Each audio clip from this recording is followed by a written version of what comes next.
our sustainable change in the wake of the crisis. How do we make it happen? This is a webinar. This webinar is part of the series Open Up for Innovation by Vinnova, and it aims to provide an international perspective on how we get a sustainable change and restart after the corona crisis. And the focus is, how do we do this? We have 3 innovation experts in the International Council of Experts who will participate, and as well as Darja Isaksson, who is the Director General of Vinnova. We also have Gabriel Wikström, who is the National Coordinator of Agenda 2030. If you'd like to be active on social media, which would be very positive, I think, please use the hashtag #MobilizeForFuture. So, by these words, I say welcome to Darja Isaksson, Director General of Vinnova. Thank you very much. It's wonderful to be here. So we know that we are the last generation in human society with the opportunity to transform every sector, every value chain, every city, every consumption pattern into something sustainable. If we succeed, our children already in schools will have the opportunity to thrive in a world that's better than the one we're currently living in. If we don't, the alternative is abysmal. So innovation then, meaning radically improved technology, solutions, business models, and work processes and so on are needed everywhere to achieve such a transformation. No one can do it alone. We must go about it together. Academia, industry, big and small companies, across country borders, sectors, and organizational barriers. We know that, yet we're still not on track. Interestingly, we're now tasked with the challenge of increasing the speed of change in the middle of a global pandemic, where we must primarily meet in digital spaces, such as today. We can't even meet as before. And at the same time, there's an opportunity there. We notice that when we acknowledge how this change has triggered the biggest digital upskill ever, has triggered necessary behavioral changes in us all. The pandemic also seems to speed up changes in global value chains, making them more regional than before. That's a challenge then for a small export-dependent country as Sweden, where many companies will need to reorient themselves in this new value chain, find new customers, adjust their offer accordingly. A challenge also to stay competitive for research and innovation investments in a changing landscape. An opportunity, however, to use those changes in value chains as a driver for transformation of production, supply chains, and business models. Similarly, we are reminded that every crisis is an opportunity when we now live through the economic consequences of shutting down large parts of society all around the world. Because countries are right now, therefore, making massive investments to reboot economies everywhere, increasing state debts everywhere. State debts that a national economist reminded me are supposed to be kept low in order to not put a strain on future generations. The very same future generations currently in school, completely dependent on our ability to transform society into a sustainable one. So, an opportunity then.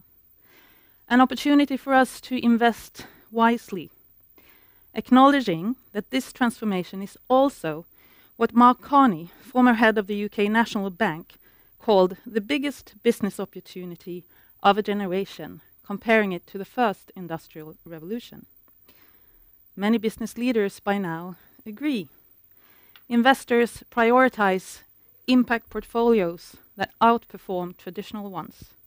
Innovative startups use research results to create healthy and sustainable foods, bio-based materials for industry, automation solutions that optimize material use and enable circular flows, and more. Industrial companies make ambitious moves right now to remove fossil fuels from our transport system, from our steel production, etc. Such efforts, however, must be complemented with appropriate regulation, infrastructure, procurements, and digital innovations to scale and make the difference that we expect them to. This is why we need to innovate how we innovate. But how do we do that? How do we, in practice, take the necessary steps to transform our societies? Well, to be honest, I'm really thrilled to be here today to listen to 3 experts on innovation with a real international outlook. They will give us some advice from their perspective, showing us valuable examples from other countries to learn from. I'm really eager to listen to what they have to say. And I'm also even more eager to see Gabriel Wikström joining us here today to listen in together with me and rather see how we can learn from that in Sweden. He is the national coordinator of our joint Agenda 2030 efforts. So great to see you all. Let's just kick it off. Thank you so much, Darja. As you just mentioned, we are now going forward to the next point of today's agenda, and that's the so-called Open Advisory Board meeting. So we have the International Advisory Board that gives advice to Sweden on innovation tasks and other things. Nu ser jag ingen. Okay, bra. Sorry. Now I will give over the word to Mariana Mazzucato. She's the founding director, Innovation and Public Purpose, University College, London. She would give us a small mini TED Talk with the theme, the COVID-19 crisis, a chance to do capitalism differently. So without further delay, I would just leave over to you, Mariana. It's really great to have you with us. Great. Well, thank you so much. I hope you can hear me. Perfectly. Great. So I will use I think it's 10 minutes, you said, yeah? So I'll make sure to check the clock. To really focus on why it's so important to do what Darja was talking about, which Mark Carney has also been speaking about, which is to really use this crisis as an opportunity, but also not to be naive about it. It's very easy to talk about, or it's not easy, but it's, how do you say, intuitive to at least try to look for the optimism in moments of real kind of human and planetary tragedy, but in order to make it a real optimistic path and a concrete way forwards for both the state, for the private sector, which again, Darja was reminding us has been transforming in some areas, but also nonprofit organizations and how these different economic actors interrelate. We need to be clear on why so far, at least, things have not been working too well. And for that, I think it's important to always remind ourselves that we must do everything we can not to go back to normal, because normal, in fact, is what has gotten us some of the biggest problems we've had recently at the global level. So the financial crisis, the climate crisis, which of course just a month before lockdown, everyone was looking at the fires and the floods around the world and clapping not healthcare workers, but our climate fighters. It's important to remember that all 3 of those, the financial crisis, the climate crisis, and very much the health pandemic, in some ways have been outcomes of normality, how we do business, how we structure policy, and our failure to act. And when I usually go into that in a bit more depth, which I don't have time to right now, I look at the problems within all the different actors, including the state. Beginning with finance, most of global finance continues, unfortunately, to finance other bits of finance. So finance, insurance, and real estate are absorbing still close to 70% of global funds, and how to really re-steer that finance, not only to go into the real economy, but to actually help finance new structures that build back better, so more inclusive and more sustainable society, is a huge task. And we shouldn't forget, actually, that still today, or just last year in 2019, the subsidies to fossil fuel companies were estimated at something like 20 billion a year in the US and close to 55 billion a year in the European Union. So just to say, transferring our funds in all the different actors towards part of the solution and not part of the problem is, a huge task in order to get out of this normality. Business itself, so not just looking at finance, many global businesses continue to be too short-term focused, too focused also, even in a time of crisis, on dividend payouts and share buybacks, as opposed to really reinvesting those funds back into productive structures, which also means human capital. So workers' skills, people need to be invested in. And if you look at the global numbers for global investment in the last couple of decades, it's actually been falling due to that lack of reinvestment. We also have a problem in hollowed out state capacity, something that Vinnova, I know, is very interested in to fight back against that. But this kind of wave of outsourcing and privatization of lots of different types of public services globally, it's not even a question of, is privatization good or bad? It's about what did that then do also to the ability of public sector actors, public administrations to even know how to manage not just big crises, but also the everyday.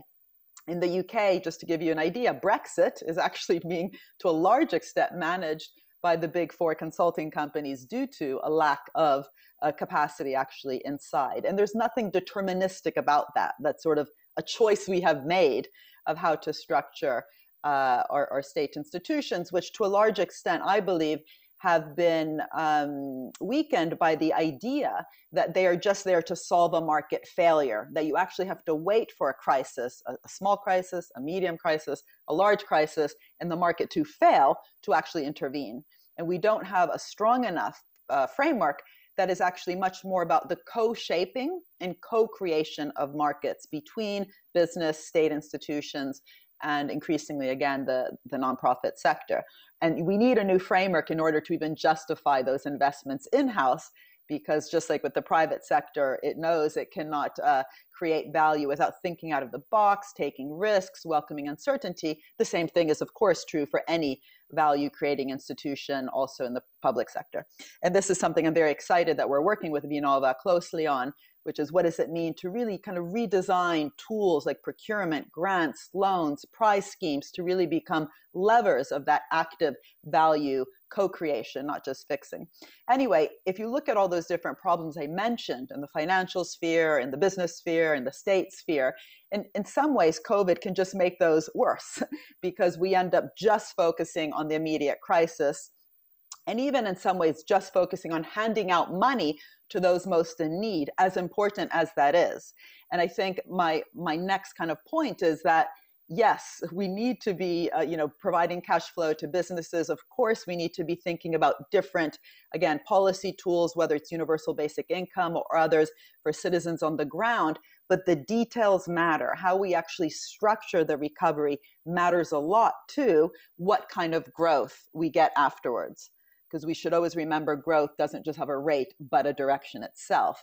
And on this, again, I'm very happy that with Vinnova and with Sweden, even more broadly than just Vinnova, we've been having a long conversation about this issue of directionality, how to actually use the power of industrial strategy, innovation policy, procurement policy, to foster new solutions towards big problems. So, the Sustainable Development Goals tell us there are 17 huge challenges the globe has decided to go after, but what does it mean for the design question of how to design the levers, again, that governments have to really start solving them, also in a context, in the context of particular nations, particular cities.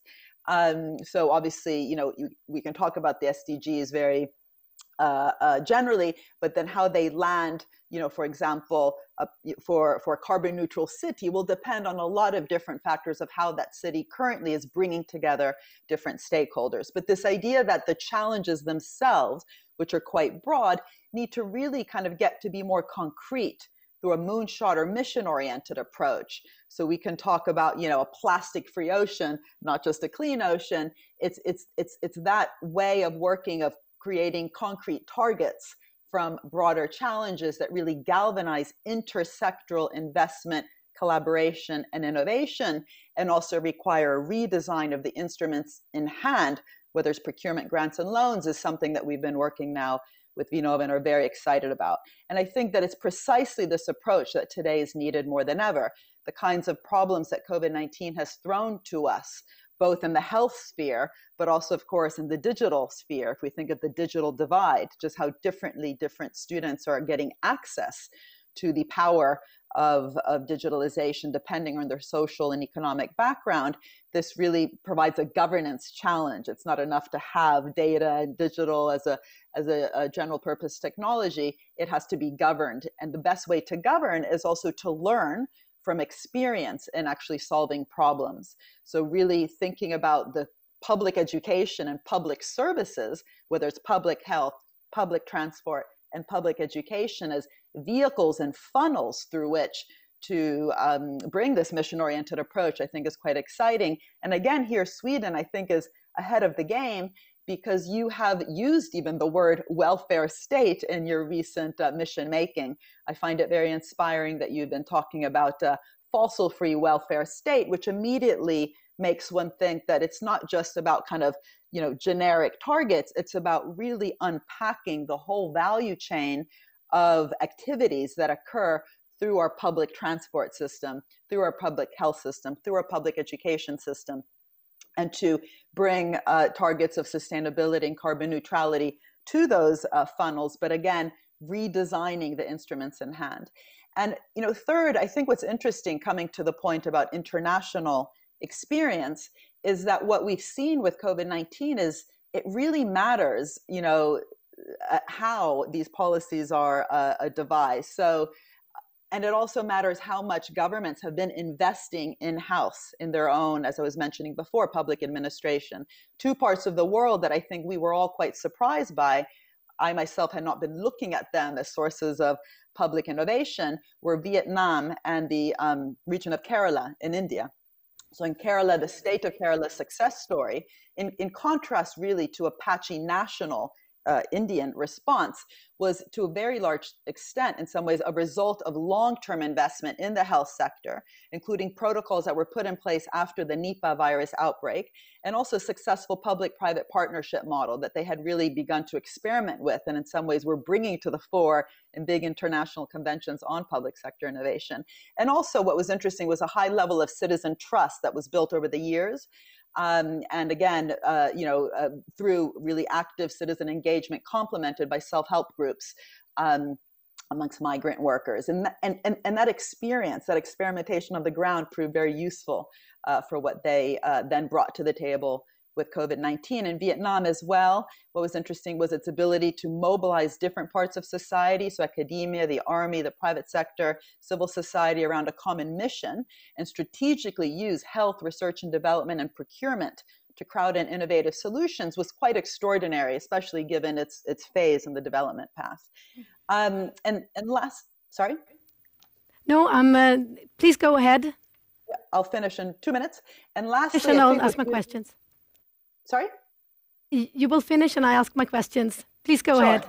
Yes. Okay. And I think what's been quite interesting also is that in terms of the support to businesses, which is very important in terms of the immediate support, because it's not, you know, we don't have time right now just to philosophize about this. Some countries we were able to provide immediate support, but conditional on transformation within the sectors they were supporting. And I would argue that Macron himself was one of the most ambitious on this front in terms of how he talked about it. He very clearly said, we're not there to save industries, but to transform them.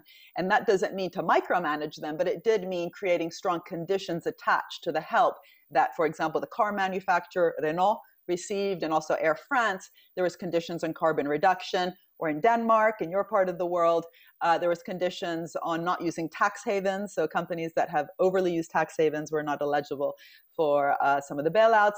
But also, again, around the world, there was issues around corporate governance in terms of excessive use of dividends, and share buybacks became one of the conversations on, you know, how can we make sure that corporate governance becomes part of the solution, not part of the problem. And lastly, the conditions attached, as the World Health Organization has been talking about, that there should be conditions attached, for example, to the intellectual property rights when we have our race for the vaccine, so that we really foster collective intelligence and learning between countries and not stifle that collaboration through the misuse of intellectual property rights. I could go on, but I think my time is up, so I will stop. Yes, thank you so much. Very, very interesting and very, very timely. Sorry for having disturbed you. No. You gave a very broad picture of what we're dealing with here, and you also gave many solutions or suggested solutions. But how do we really get the change to happen? I mean, what would be the key success factors from your perspective? Well, so that's what I was trying to talk about, which is that we need to change how public and private sector interact. So the question of conditionalities is very concrete. Yes. It's not just an abstract question. So in a moment where government is putting a lot of money on the table, as it did, by the way, with the financial crisis, but with the financial crisis, it failed to create any sort of conditionality. That's why much of this finance ended up back in the financial sector. Thinking through dynamic, kind of win-win, eventual win-win conditionalities to make sure that industries are really, incentivized to transform, invest, and innovate in exchange for this enormous amount of public subsidy that's being provided. So that's one example. But the second is really to use this as an opportunity to not just, again, put money in, but to really think through the design challenge and often a legal, judicial challenge that's required in terms of changing, say, procurement. In Italy, where I'm from, when COVID-19 hit, Italy had zero capacity around production of personal protection equipment. And they had to use an emergency law, which is only applied in wartime scenarios, just like the Defense Production Act in the US, which came about after the Korean War, to be able to do very quickly what they hadn't been able to do in 30 years, which was to really change the procurement rules. And by doing that, they were able to actually catalyze capacity in 139 companies in Italy, which today produce all the PPE equipment for Italy. So in 3 months, they went from having zero national capacity to having 100% production of its personal protection equipment through a dynamic use of industrial strategy and dynamic procurement. And unfortunately, we only seem to do this in last minute and emergency scenarios. And what we need to learn is that we need to do this in the everyday, that the everyday of working through government has to be innovative so that when crises do hit, we're much better prepared. Thank you. Thank you. Very, very interesting. I'm going to leave it like at that and save my questions for you for later, so we have time for the panel discussion. So now I will give over the word to Bani Banjari, who is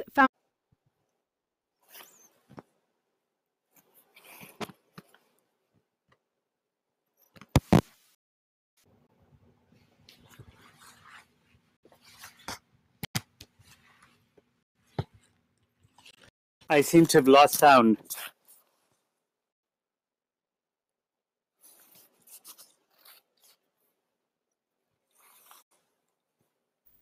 Can you hear me? Can you repeat? I seem to have lost sound. Can you hear me? Yeah, yes, I can hear you perfectly. Okay, good. I have no idea what you said in the last 5 minutes. I hope it wasn't insulting. Of course not. So hello to everyone.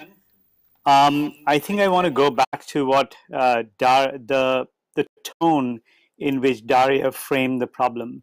And I think that currently we are all of us have completely changed our lives, and if we've assumed a new normal in the light of COVID. And we also had mention of Agenda 2030. So what does this parallax mean to have to be in a state of exigency, which is killing people, and also Agenda 2030, which is a line that is towards a future that is very, very different from where we are headed. And to Daria's point, I think what I would like to underscore is the tremendous urgency and salience that we need to hold this issue.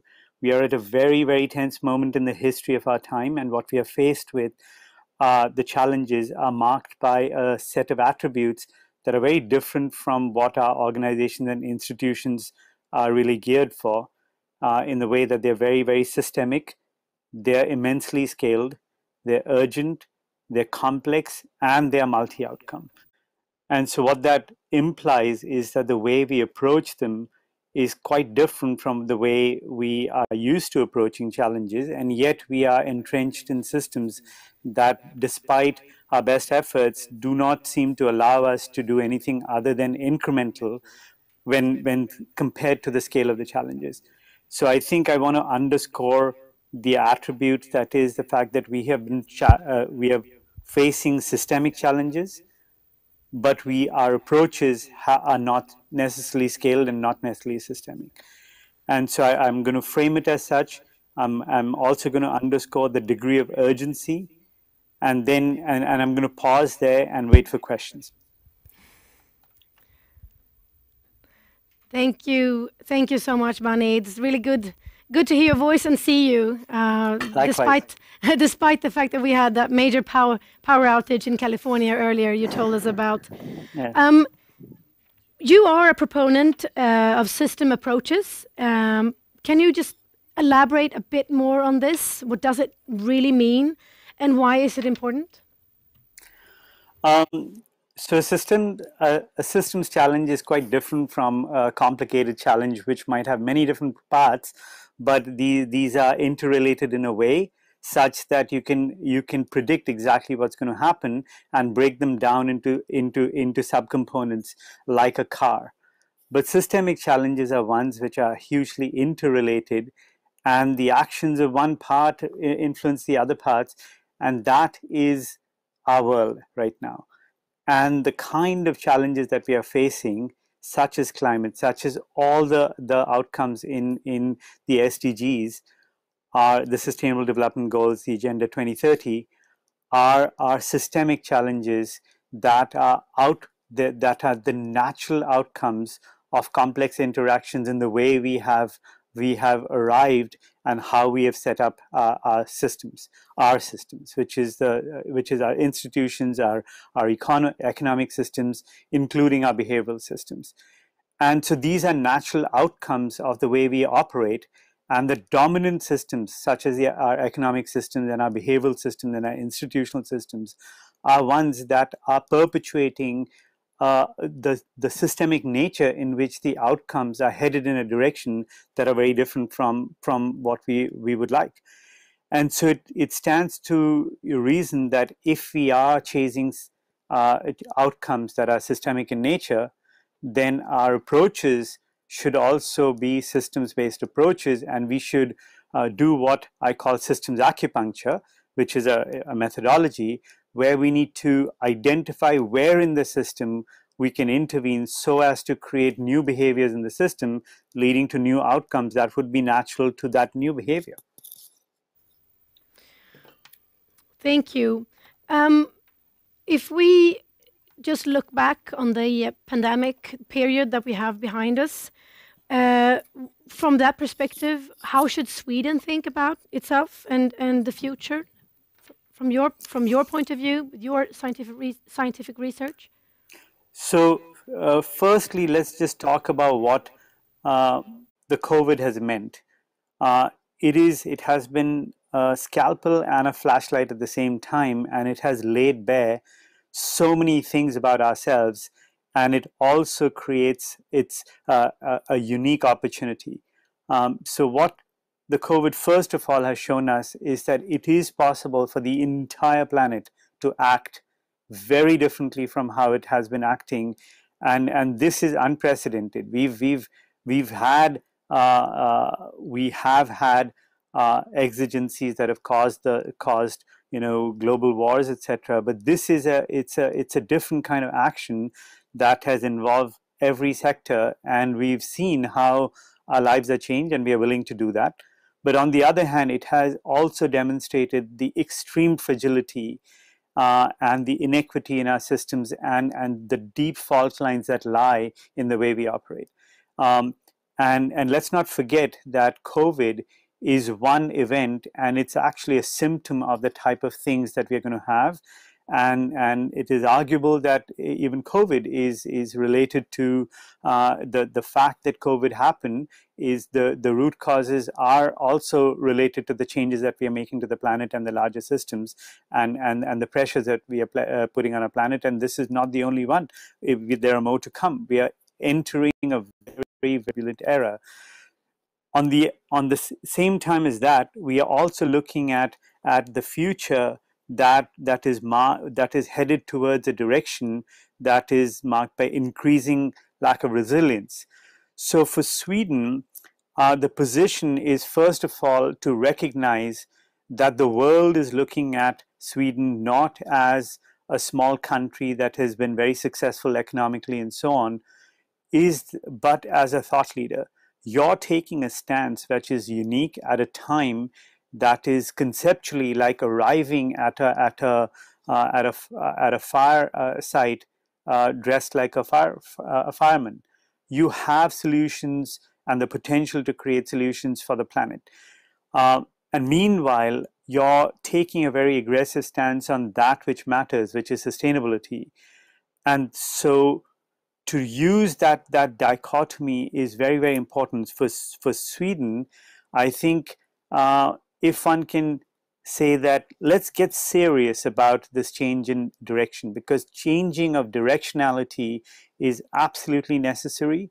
But to what extent are we serious about that? And Sweden can amplify the degree to which it's already taken a stance and look at its internal systems, its governance systems, its industry, etc., and take a leap forward.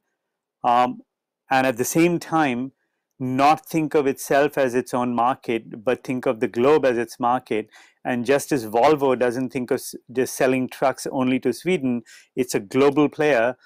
The solutions in the resilience and sustainable markets need to be thought of in terms of a global market, and Sweden needs to be at the forefront of creating that market. Yes, thank you. Very, very interesting. I think we'll go back to those perspectives in a while when we have the panel discussion. So thank you for now, Banu Banerjee. Now it's time for Bertil Andersson, former rector at Nanyang Technological University in Singapore. He's going to elaborate a little bit about Israel's and Singapore's strategies for restarting their economies. Most welcome, Bertil. Good to see you. Thank you very much. Great to be here, and thank you.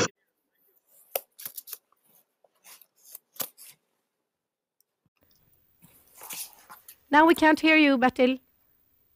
No, I have to unmute myself, I guess. Here. Yes, no. Unmute. Now we can hear you. Perfect. Thank you.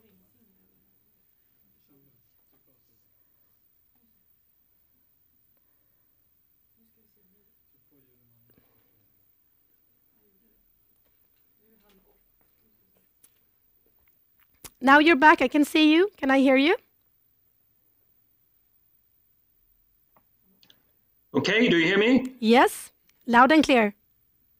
That's good. It worked before. So Perfect. Thank you again for the comments so far. It's an interesting topic, of course, and I have been asked to relate to the pandemic situation, especially in two countries, and that is Singapore and Israel. Of course, I have close connections to those countries, and I have worked and lived there, and they are also major players in the innovation world, particularly if you consider they are quite small. And I call them small, smart countries when it comes to innovation. And I would argue, and we heard that before now from Dania, that Sweden also belongs to that category, maybe together with other countries like Switzerland, Denmark, and Finland. And per capita, they're actually very successful in innovation. And of course, they also are completely dependent on experts. They cannot be complacent and rely on local markets.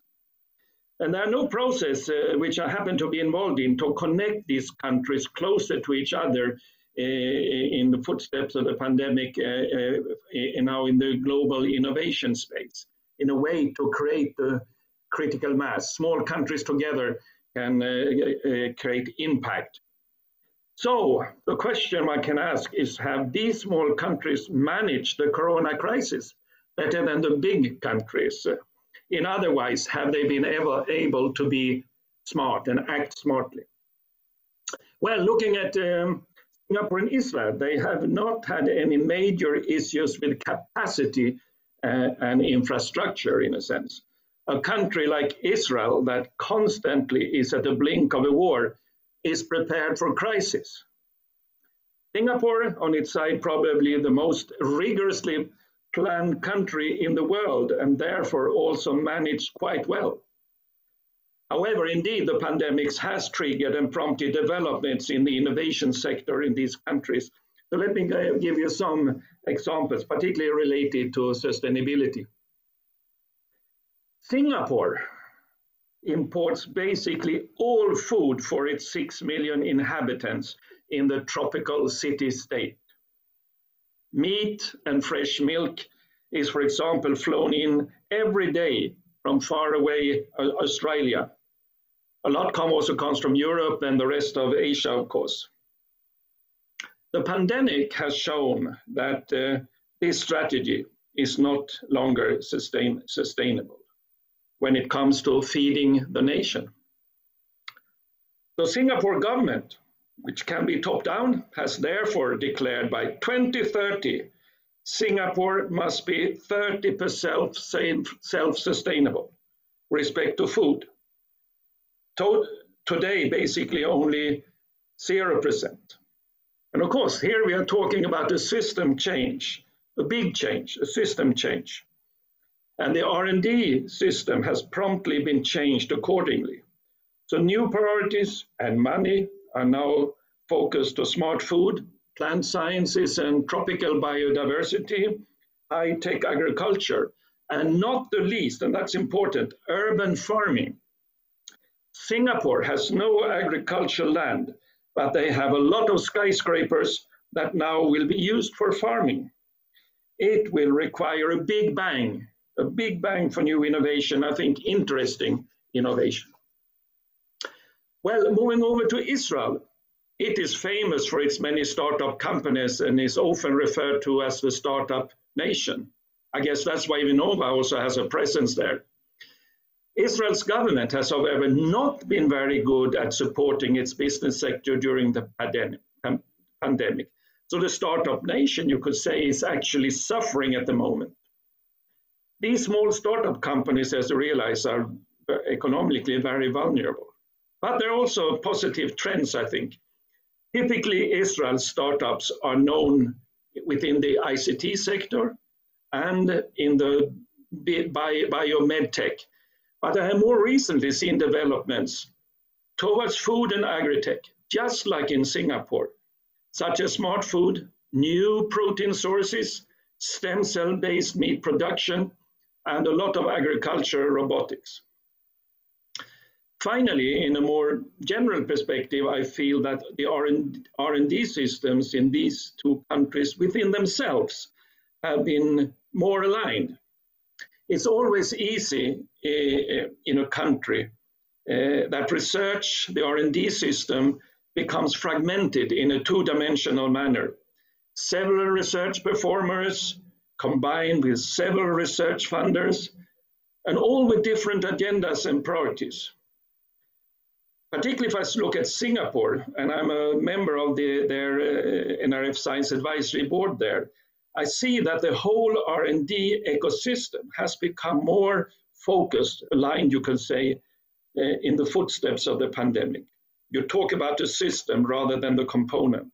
And the new Urban Food Initiative is a good example, but there are also others. And many of them are related in one way or the other to sustainability, as we discussed here before. So it remains to be seen if that change will persist also after the pandemic is over. Will there be a new normal, or will we go back to the old normal if we have 100% vaccine in 1 year? So thank you for your attention, and I look forward also to the discussion later on. Thank you so much, Bertil. Very interesting and very good to have a couple of concrete examples. You, like you're the former speakers, you talk a lot about system change. But in these two cases, how did system change come about? For example, you mentioned Singapore becoming 30% self-sufficient of food. That's a tremendous change for that small society. How did they do it? I think in a way you can say, I mentioned it, that Singapore is a fairly top-down country. I mean, I think it's a democratic country, more different maybe from European democracy, but also it's a small country, and the country is quite togetherness. I think the smallness, and that's why I think that small country maybe have easier to do systems change than big and complicated countries. Fair enough. Yes, I understand what you mean. If you should point out one thing that Sweden can learn from Israel at this point, what would that be? I think Israel has succeeded more than Sweden to take innovation, R&D to innovation. Although Sweden is also good, so it's comparing two very good countries, and I feel there is really something in the DNA or blood, whatever you say, that young people take risk in doing research. And I can see these young innovators I meet now, say in the food business, they're really entrepreneurs, and maybe they would say 5 years ago and gone to the ICT sector. But now they are entrepreneurs, but they also understand they are young people and they have to think about their future, that the sustainability is important. And maybe I don't see that dynamism in Sweden. Yes, thank you. Really interesting to hear. I'm going to save more of my questions now, so I can include the rest of the panel.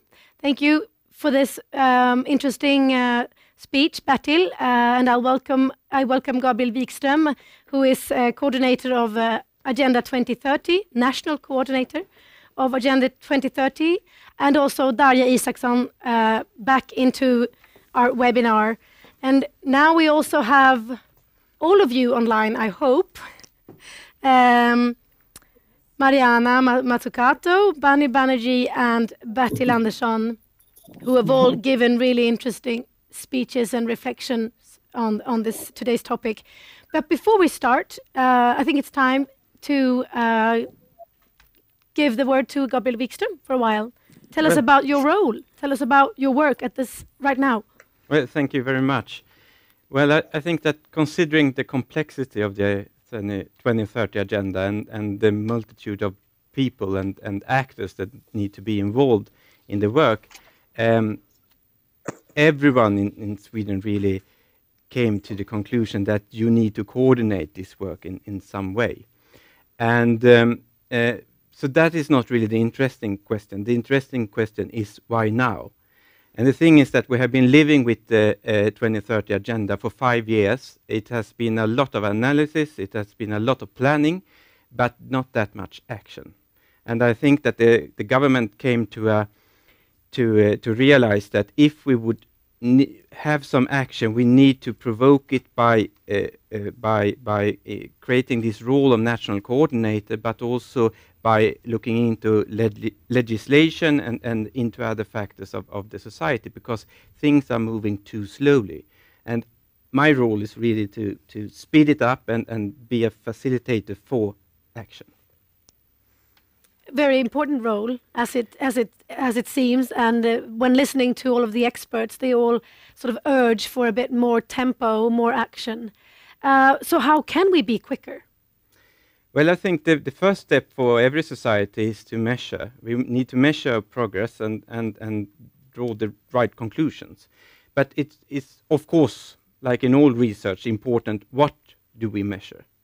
And I think that what we really need to measure in the 2030 agenda is not only the fulfillment of the goals, but the process. Are we ready to move into a totally new society? Are we ready to deal with the 2030 agenda in the way it needs to be dealt with? And we are not measuring those things today. We are looking too much into what's happened with the poverty goal, what's happened with the equality goal, what's happened with the health goal, instead of looking into, like Professor Banerjee said earlier, what about the system? What do we need to change in the system? And how do we visualize those changes and those needs to get some action happen. What if I let you into the discussion, Darja Isaksson? What's your comment and your reflection on this? Well, I mean, there are so many things to be said, and I agree. I'm very happy to hear. I was at a seminar earlier today where we heard similar messages from government that steps are being taken, both in terms of what kind of demands are being put in place on us as government agencies, etc., and what kind of incentives to make action happen. So I think that's great. It sounds like you agree with Professor Banerjee that the current system is designed to get the outcomes we get currently. There are many takeaways I take from this. I'll start with one, as pointing out what Professor Banerjee also said. What we learn from this pandemic situation, from a global perspective, that's kind of hopeful, is to what level of change we are actually capable when working towards a clear common goal.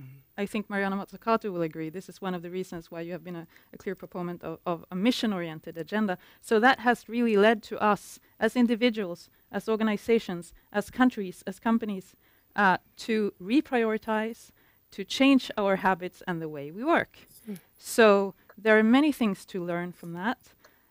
As the Innovation Agency, one thing that we do see is that the actors we are in touch with that were capable of quickly realigning themselves were typically organizations that were already having the habit of systematically working with innovation, reprioritization, experimentation, etc., as a part of the way they always work. So there's a connection there also in the innovation capacity of organizations and the ability then to do the type of changes that we need now. So that's another lesson that I'm really hopeful to see more of. Yes, thank you. Mariana Mazzucato, would you like to comment on that?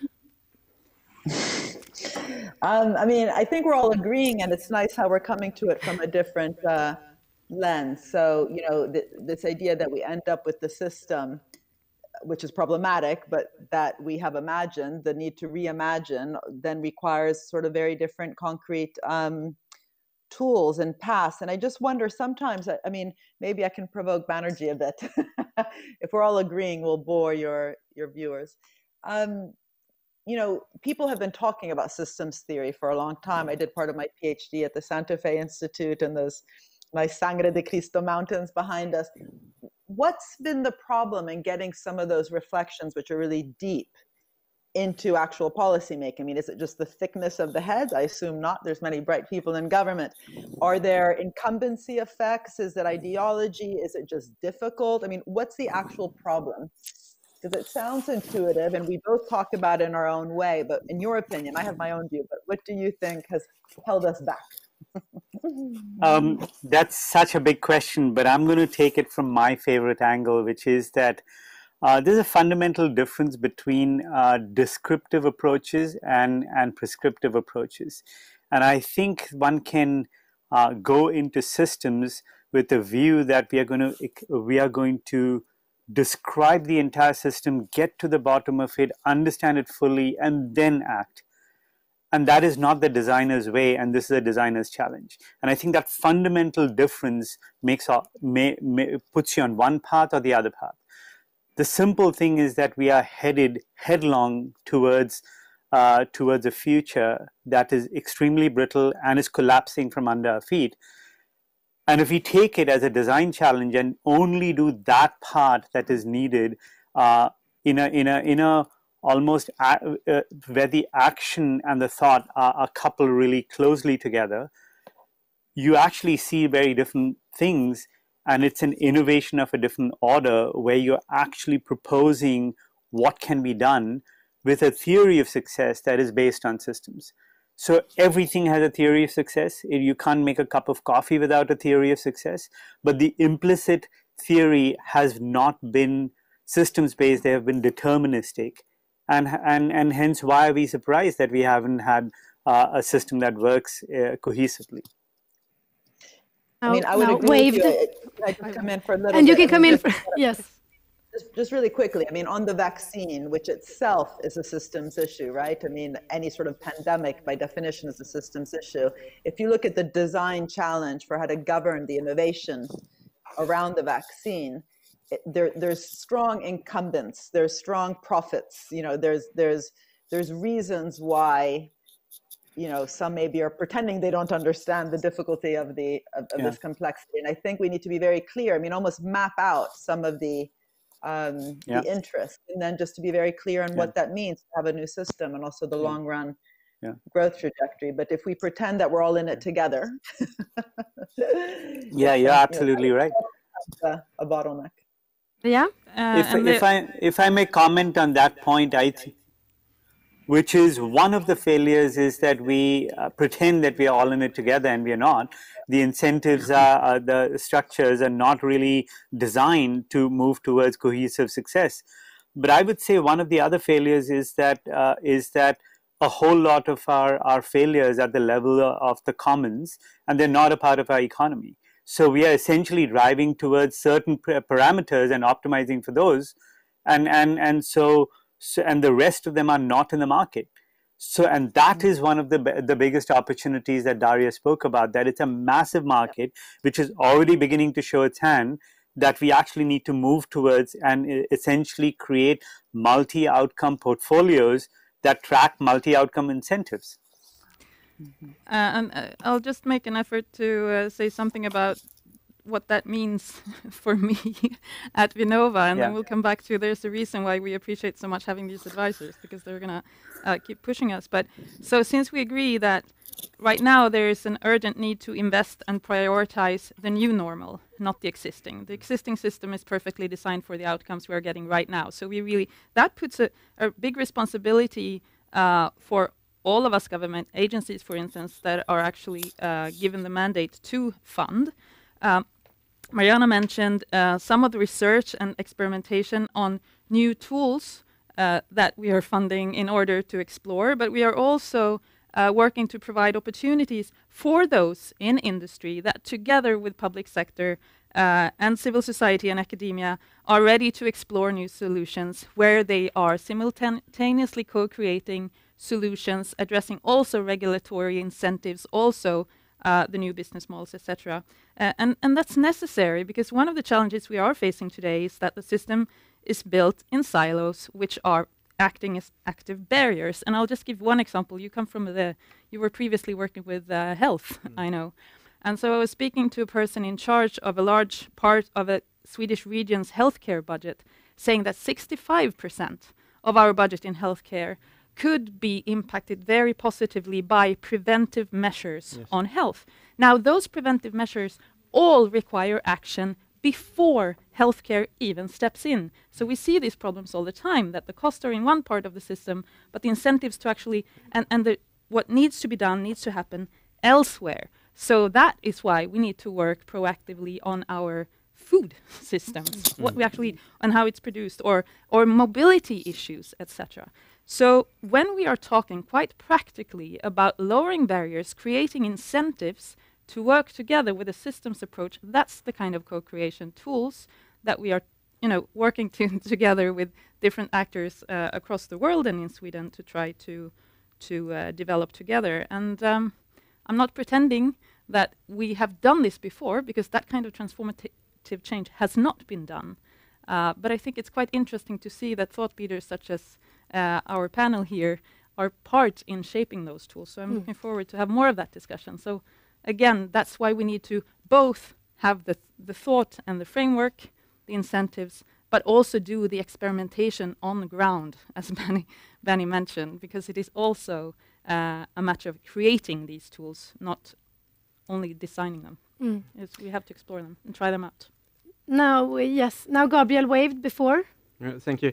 Well, since I've been the Minister for Public Health in Sweden, I feel a need to comment on that, because I believe that on one hand, we have much to learn from the public health sector when it comes to the 2030 agenda in general and creating a sustainable society.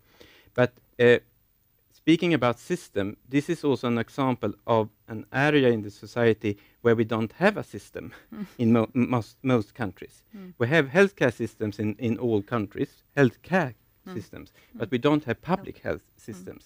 Yeah, exactly. In the meaning that we are promoting health and that we are in ways trying to avoid sickness and so on, and this is really the difficult task to realize that in those areas where we don't have any system at all, that is even harder to create than recreate the existing systems in society.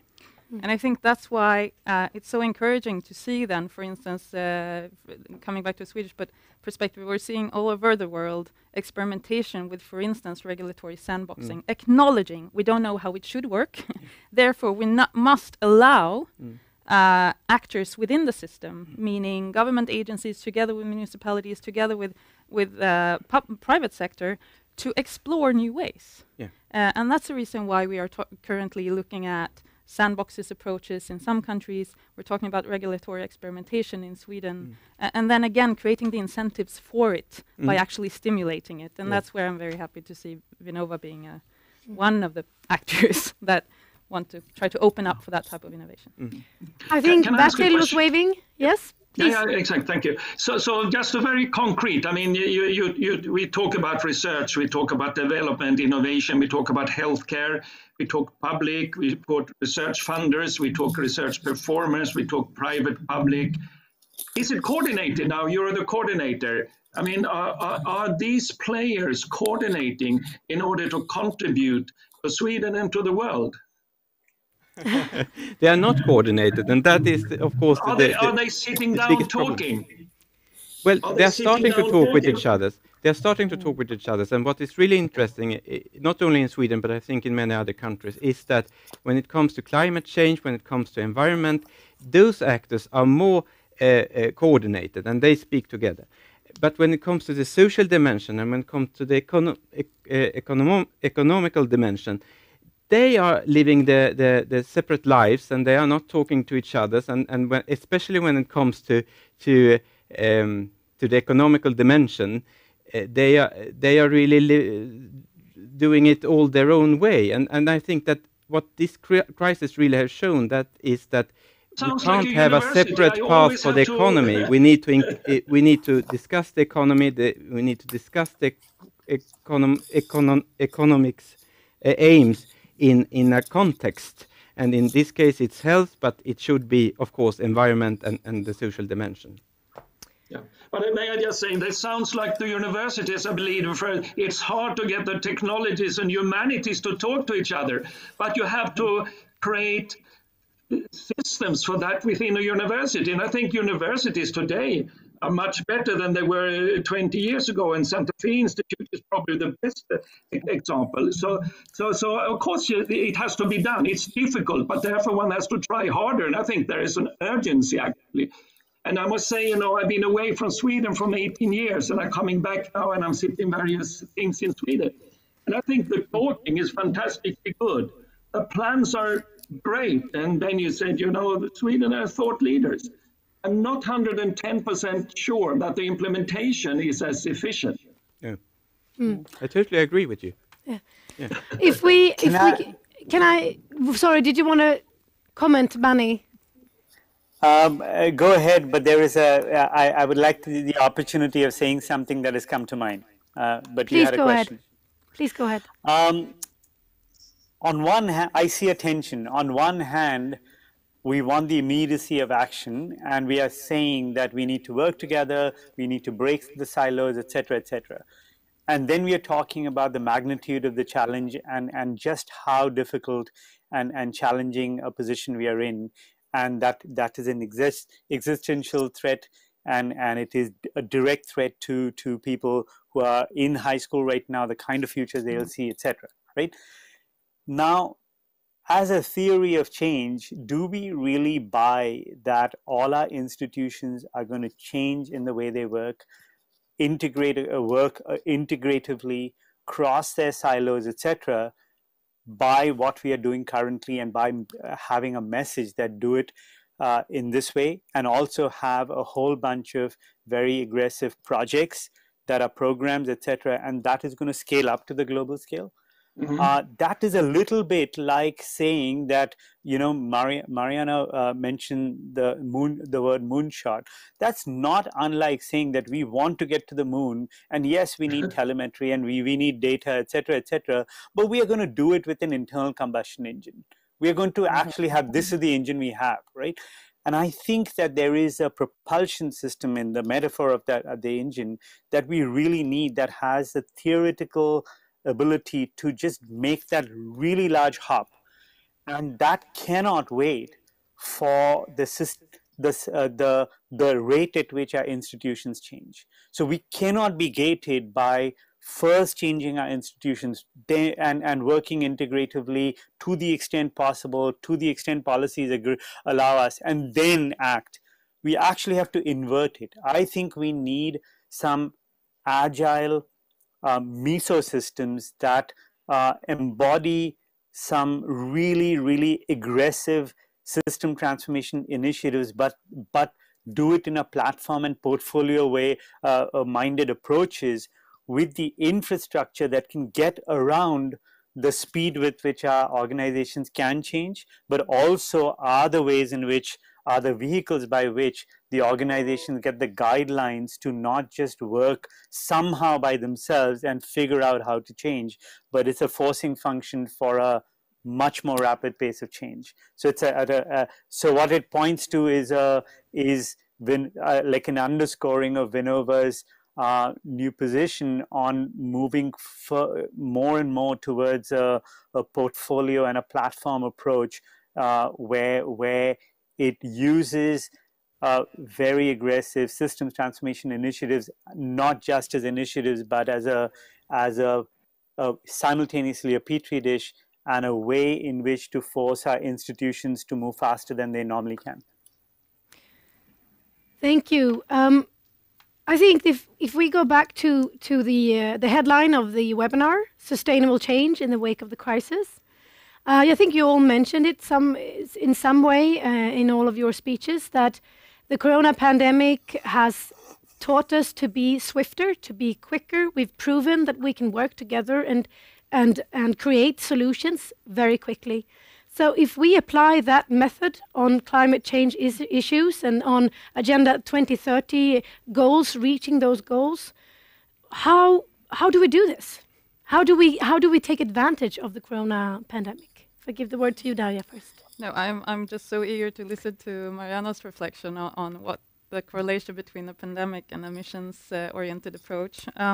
But I guess that's what I wanted to stress here, coming back to the value of a clear goal. So if you can't coordinate every action, and I think that's also coming back to Professor Banerjee's point of this actually being complex systems, but you can provide directionality, coming back to Mariana's important work. You can create directionality by setting very clear goals. This is also, in fact, often what we hear from industry, that if you have clear measurable goals, that is in itself a driver for investments, and then we have Mariana's examples of how that can drive innovation throughout an entire system. And I think that the pandemic is now lived experience for us all, that is possible. At the same time, we're listening to, and I'm not going to pretend that I can use your word, Bernie, but you said mesosystems, and I associate to kind of a greenfield approach that we have used a lot in the private sector. So just creating, portfolio with various things that we need to do. So on some areas, we know that we have to put a lot of money on important technology breakthroughs. So, fossil-free steel is something that requires a lot. However, we also need to continue having bottom-up approaches, which will come bottom up. But we also need to find the ways of incentivizing, and what I'm calling for is incentivizing, not least regulatory agencies, to get their hands dirty, dig into the innovation work, because they need to be part of the innovation exploration. We can, in order to find out what kind of regulations that actually work. And then there's just the question of how to facilitate that all, and that's why I'm also looking to Professor Banerjee in terms of that is actually in part, a design process, co-creating that type of portfolio approach. It's not something that we will do in a theoretical framework of looking at the system and then digging down. On the contrary, we have seen, again, coming back to the health challenge or another one, Vinnova had our analysis team looking at all the strategies related to mobility systems in Sweden on the national level, the regional level, and the local level. And lo and behold, they don't connect. Occasionally, they even contradict each other.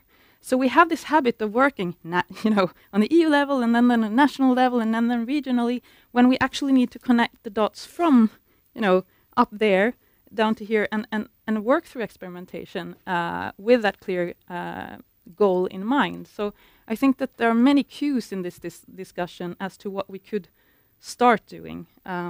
But just to summarize, what I take away from this is the importance of allowing the system to work outside of the way it's currently working. So create those opportunities, create directionality for that in terms of clear goals, and then thinking and learning about how to design the portfolio then of interventions, because we're going to require quite a few then, and depending on the challenge. So I guess that's an attempt. How does that sound, Mariana? What do you think? That sounds great. I think so too. I was looking I'm an advisor for the Italian Prime Minister, and now with this big recovery pot, every country is being asked by October to come up with their plans around climate and digital in order to access the recovery fund, which is very much about the health pandemic. So I think it's actually very exciting what's happening in Europe. It's potentially, if we get it right, we'll see, kind of like a Marshall Plan moment, right? I mean, we haven't witnessed this level of investment for a long time. And the fact that the conditions this time are not about reducing your deficit, the old kind of Troika message, but investing and having a plan, having a strategy around digitalization and climate, I think it's incredibly inspiring. Now, what actually then happens on the ground and the lack of coordination, as was being talked about, the lost in translation moments, yes, unfortunately, there's lots of that, but we shouldn't lose sight that this is an extraordinary moment. And I wrote a small pamphlet for the Italian Prime Minister Conte on different missions around climate, digital, and health, and actually how they were all related one to another. And, this is nothing new. I don't have to, lecture you on the details. I actually think, again, Sweden, in many ways, through the work of Daria and her team and people like Dan Hill, who we worked with closely, know a lot about those issues. But I do think that the economics of it all, unfortunately, is often the barrier. So we can pretend that we're all kind of equally problematic in terms of the loss in translation, but it's my experience is that the Treasury, the Ministry of Finance, or in Europe, the DG ECFIN, as opposed to say DG RTD, DG Connect, etc., it's often the very static framings of how the economy operates that makes the rest of the stuff at the project level kind of go wrong. And even, Daria, I couldn't tell if you were being sarcastic or serious. I was looking at your expression before, when in your early remarks, when you said, the debt and the deficit is very high and we have to worry about that. Of course it is, but the problem is that if we don't know how to distinguish long run from short run investment, then we're never going to solve that, right? So in the short run, there are areas, and especially these mission-oriented areas, which will need quite a bit of investment. But if it's done well, in the long run, your debt to GDP actually goes down because you foster that kind of long-run growth, which is in the denominator. But I see it even just at the city level, the people that I've worked with globally, we barely know how to create models that are just really obvious, which is it costs about 5 times as much to imprison someone than to educate them, right? And yet we're spending globally much more on prisons and security than on education. And so, you don't need big systems thinking for that. And yet we don't get that right. Yeah. So quick comment from Daria and then Gabriel. You were asking if I was sarcastic. It was an interesting moment in time last spring when I was listening to a podcast. I'm not going to say who said this, but as a kind of fallback argument as to why we need to be careful raising state debt, the argument was future generations, and that's why I can't help myself making the connection to, we need to invest in the transformation because we have a responsibility to kids already in school. So I was not sarcastic about that. Rather, there's an opportunity now because investments are happening, and I think that you are one of the key people in helping frame what needs to be changed in how we invest. So thank you. So we're coming up towards the wrap up, but your last comment? Well, I just wanted to say that I'm very glad that Professor Mazzucato brought, the pink elephant, as we say in Swedish, the finance ministers and the finance departments around the world, because, having been in the Swedish government, I can confirm that they are really a problem, and especially the economic frameworks are a problem, because those are created from the experiences of economic crisis that has nothing to do with the current crisis or the crisis that we are facing in the wake of environmental change. And this is really one of the most important lessons we need to draw from the current crisis, that we really need to look at our current economic frameworks and rules and regulations and transform those. The second lesson I think that is very important is that at the end of the day, it is all about people. The progress of different countries and the ability to fight the pandemic crisis has been dependent on the trust among the populations and the consideration for people in general. Countries where you have only looked at the health outcomes and not taken consideration loss of jobs and social security and so on, they are not good examples when it comes to long-run crisis management. And this will be true, of course, for the coming crisis in the world, that we need to consider equity more than we have done. We need to take a greater approach to poverty, not only in poor countries but also in rich countries, and we need to do more to unite different social groups, and we have the tools for that. But the problem is that we have a political leadership in many countries, I don't think that I need to mention any names, that are instead dividing people and dividing international cooperation. And that is really the big X factor, I believe, in the whole discussion. Thank you so far. Bani, would you like a final comment? We've one thing to note is that at the high level, it seems there's so much to do that it is very easy to get paralyzed. But once you get down to it, no matter what level you're working at, when it comes to the design task of figuring out how to analyze a system, or how do you understand a system and then go from there to create innovative propositions, that task is entirely doable. And you would be very, very surprised to see how the same group of people are capable of coming up with vastly different thoughts and ideas and pathways to action. It can be done. Thank you. How about you, Bertil? Any final comments? Well, I think one has to think how democratic systems deal with big threats. I mean, how do we do that? And I feel there's a lot of talking and too little doing. That's my private thing. And let's assume that this virus, we have now a fairly mild virus who do a lot of trouble to us. Let's say that this virus had been really dangerous, and they can come. That is not a sort of catastrophe theory. I mean, how dangerous must the virus be? How many people must it kill in order for the system to really act? I think it's a very interesting question how we deal with it. I mean, the climate change, I think a lot has been done, but is it enough? And you could say it's such a long-term, it appears a long-term problem, and it's already here.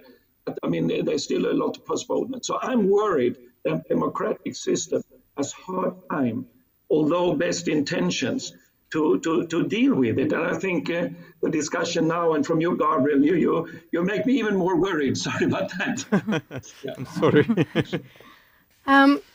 It's actually time to wrap up, even though we're in the middle of really important and really interesting discussions. We've had great advice and insights delivered from the expert panel. We've talked about system perspective. It is needed. We talked about the urgency, the sense of urgency of change and creating sustainable change. We've talked about directionality for a change and the change of view of economics, basically. So what do you take with you, Darja Isaksson, going forward? Well, obviously, I'm very grateful that you could all share this time with us and share your thoughts. So I guess I would like to say that what is clear in one way is that this is a crisis where using it as an opportunity is actually a choice. It's a choice that we have to make. Another reflection on the discussion on investments. I mean, Vinnova is an innovation funder, and I think I'll try to stick to that role in this discussion. But let's also remember that industry, private sector, I would say, is often right now leading the way. Many actors in the private sector are putting their money where their mouths are, not least in Sweden. They are willing to co-create together. They are very clear on what they need in order to provide solutions to some very pressing challenges. So we can come back to that. From a Vinnova perspective, I guess that we will continue to do our very best to draw on the insights both from the research we have available and our advisors and others to apply these advice in practical innovation policy for us. That means, for instance, developing our practices that Benny mentioned in works of how do we create this type of systems understanding together and build that type of portfolio approach. That's not for Vinnova to do, it's something for us to do collaboratively together with government, together with other agencies, together with academia, and together with companies. We will also continue to adjust our funding mechanisms so that we can improve synergies both between those very important now opportunities provided by the EU and also just coordinating with other agencies. And we don't share this space with them today, but I have to say that I also appreciate very, very much the type of collaborative efforts that are now beginning to happen between also different funders in Sweden and agencies. So I guess that a bit like Benny said, when it sounds abstract and big, but I think there is very much that can be done when we start working. And I can't run through the entire portfolio that I have in my head right now, but I'm quite inspired and happy and very, very grateful for all of your time here. So a big thank you. Thank you. Yes, a big thank you to all of you who have viewed and listened in and tuned in, and a great thank you to our panel. So talk to you next time. That's all for us.